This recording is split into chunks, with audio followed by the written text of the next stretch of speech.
इतने सारे सवाल इकट्ठे हो गए हैं। सवाल एक ही है सरिता, बड़ा हो गया है, बहुत बड़ा। भूल क्यों नहीं जाते इस सवाल को? कैसे भूल जाऊं? मैं ही तो हूं ये सवाल। अपने आप को कोई भूल सकता है? क्यों नहीं? कैसे?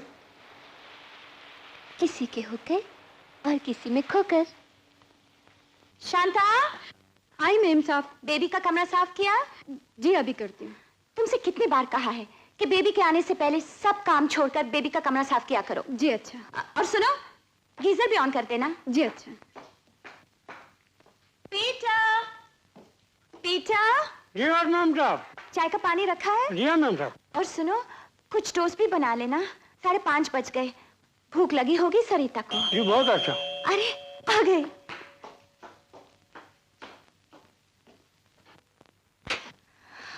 ओह मम्मी, बहुत खुश नजर आ रही हो। हाँ मम्मी, आज मैं बहुत बहुत बहुत खुश हूँ। किसी से प्यार हो गया है? तो प्यार से भी ज्यादा और कुछ हो गया है। प्यार से भी ज्यादा और कुछ हो गया है। प्यार से भी ज्यादा और कुछ हो गया है।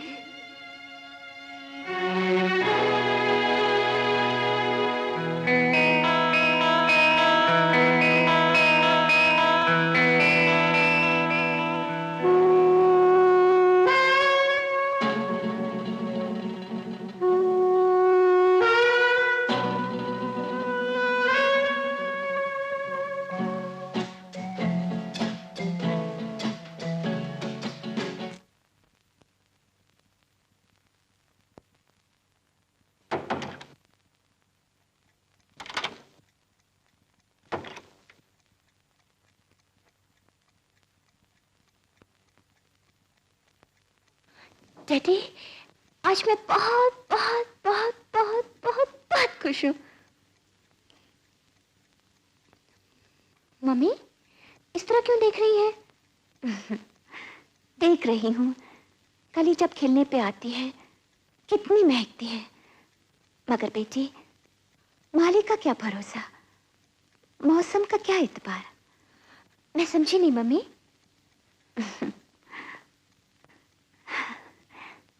मेरी एक बात याद रखना बेटी, हालात कैसे भी हो, कोई मरे या कोई जिए, शादी उसी से करना जिसे प्यार करती हो।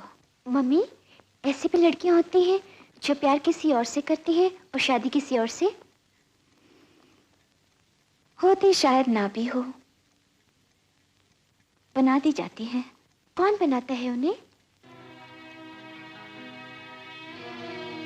बोलिए ना मम्मी, कौन बनाता है? हालात, तकदीर, माँ बाप। चलो बेटी, चाय ठंडी हो रही है। बेटी, अगर मुनासिब समझो तो मुझे भी बता दो, लड़का कौन है, किसका है? मम्मी, मैं आपसे कुछ भी नहीं छुपाऊंगी। कुमार साहब का बेटा है, राज। कुमार साहब का बेटा? वही ना जिनके यहाँ तुम्हारी अरुणा दीदी के हस्बैंड मिस्टर जौहर काम करते हैं? हाँ वही। बेचारी अरुणा दीदी। आई एम सॉरी बेटी, ये जानते हुए भी कि अरुणा के जिक्र पर तुम उदास हो जाती हो, बात मेरे मुंह से निकल गई। पता नहीं क्यों मम्मी, मुझे अरुणा दीदी बहुत अच्छी लगती हैं। बहुत तरस आता है उन पर। मामा मामा मामा, मामा रेड़े चलाओ।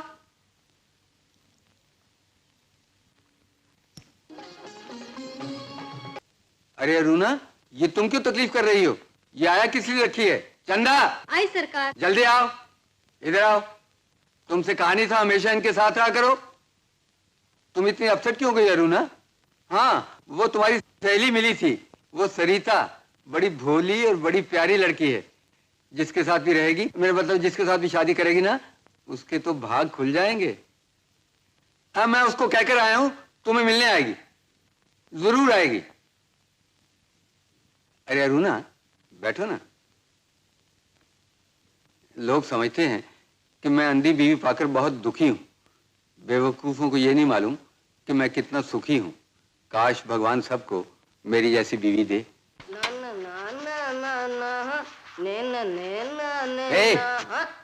इन्हें पंगड़ेंगे। क्या करेगा साहब, चंदा माँ गड़ी गड़ी वाला काम बोलता है। पो पो। अच्छा साहब, शिवा शिवा शिवा शिवा शिवा शिवा। शिवा। ओहो, ये जब तक अमेरिका वाले नई जवानी की दवा निकालेंगे, अपनी पुरानी जवानी से काम लेना पड़ेगा। अरुणा माँ, सांप हमको अपने कमरे से हमेशा निकलता है, चंदा को निकलता नहीं, उसको बुलाता है।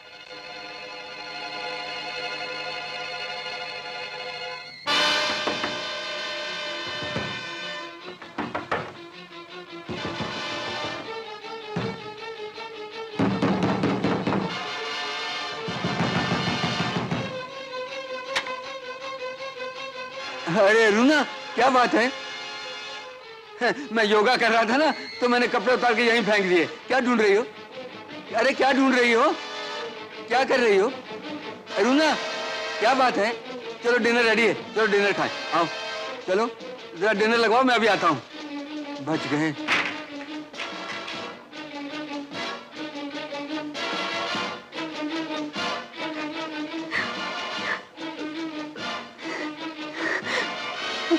अम्मा, Shiv Shiv Shiv Shiv.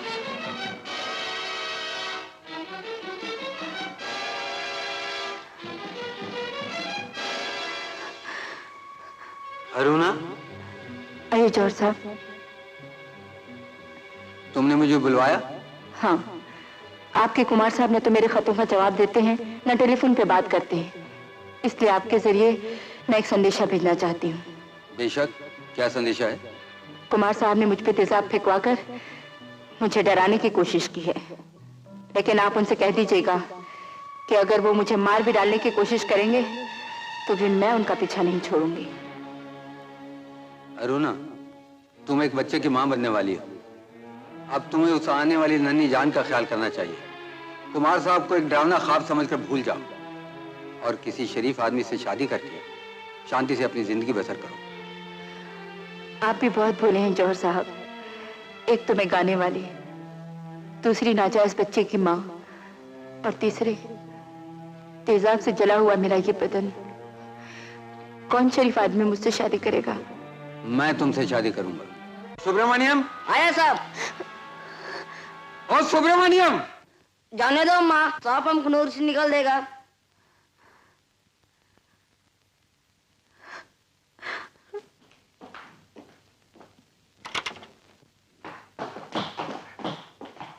Sorry, darling. I'm drunk tonight. You know, बहुत बड़ी पार्टी थी मेरे घर पे. Thank you. It's too much. It's that, darling. राज कैसा है? Raj? कौन Raj? Your son. Oh, my son.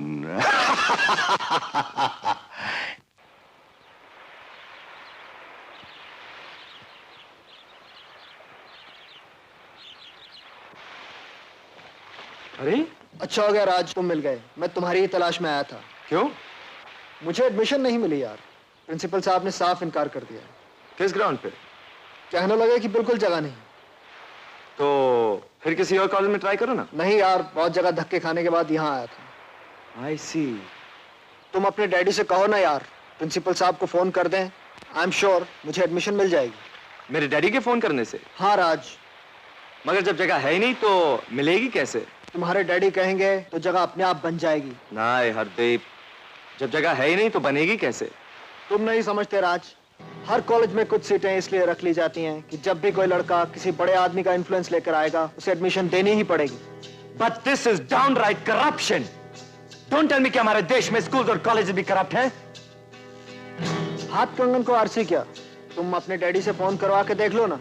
नहीं हरदीप, अगर वाकई हमारे टीचर्स, हमारे रहनुमा इतने करप्ट हैं, I don't want to be a part of it. तुम ऐसे ही चले जाओ मेरे डैडी के पास, वो फोन कर देंगे।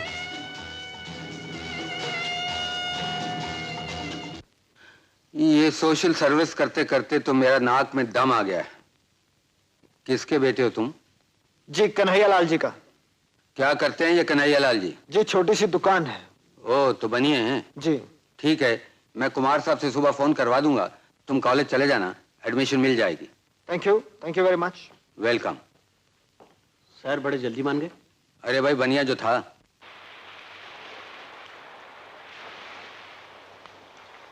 लो राज, मिठाई खाओ, मुझे एडमिशन मिल गई है। मेरे डैडी के फोन करने से? हाँ, तुम्हारे डैडी के फोन करने से। लो खाओ ना यार, क्या सोच रहे हो? सोच रहा हूं, एक तरफ मेरे गरीब दोस्त को कॉलेज में एडमिशन मिली है और दूसरी तरफ ये बात पक्की हो गई है कि कॉलेजों में भी रसूख और सिफारिश नाम की बीमारियां पल रही हैं। अब कौन सी बात की खुशी मनाऊं और कौन सी बात का मातम करूं?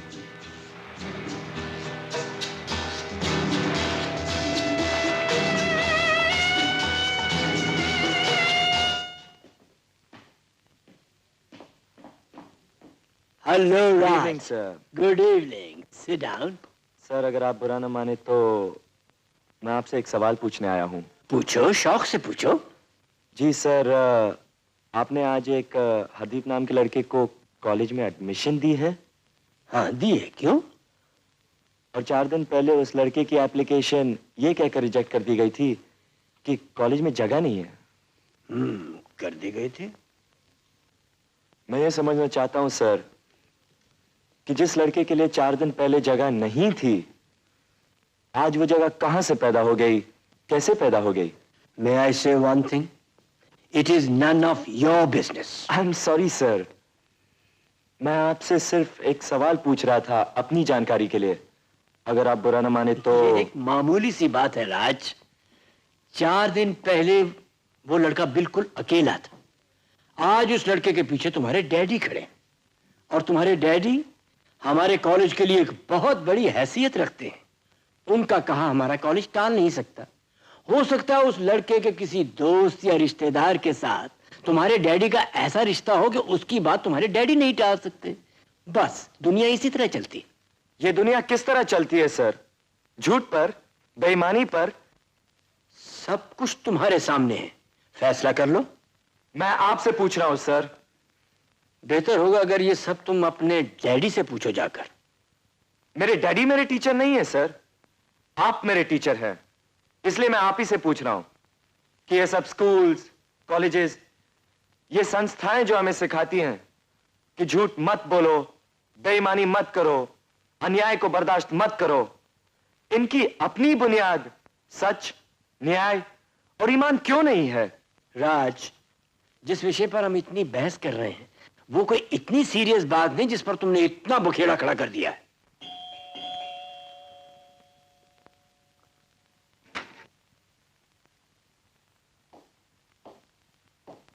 राज, यस डैडी।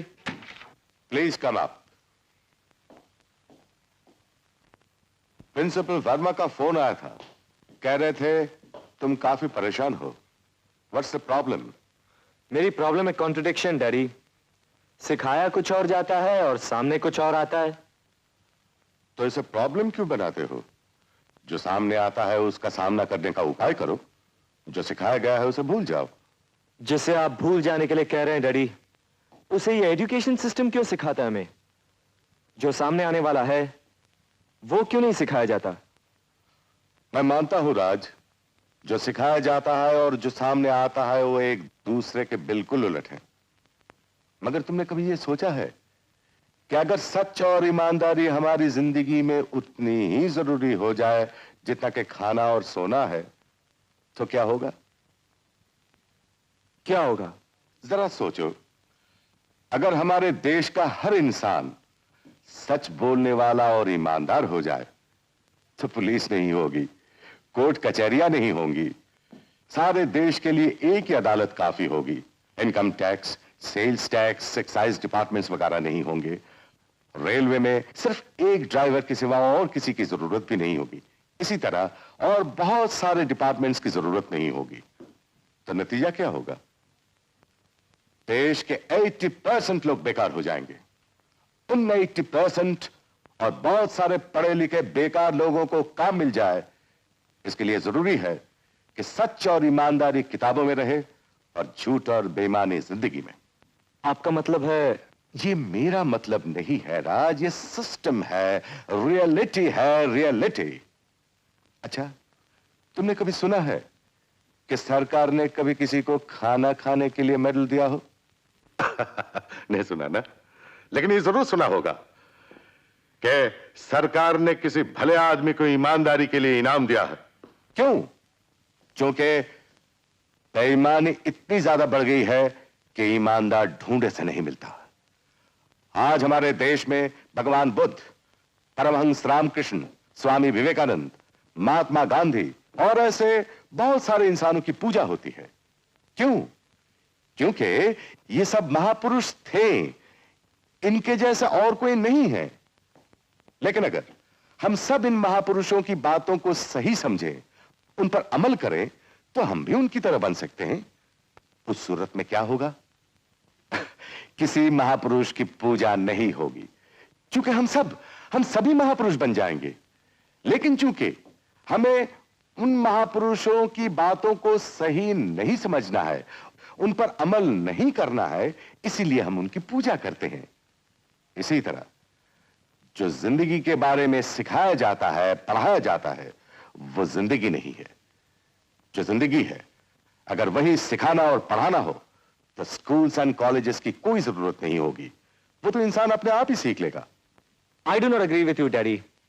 मैं समझता हूं कि किसी भी महापुरुष को पूजने की बजाय बेटर है उनकी बातों को समझना, उन पर अमल करना। Then do it, करो, तुम्हें भी पूजेगी दुनिया।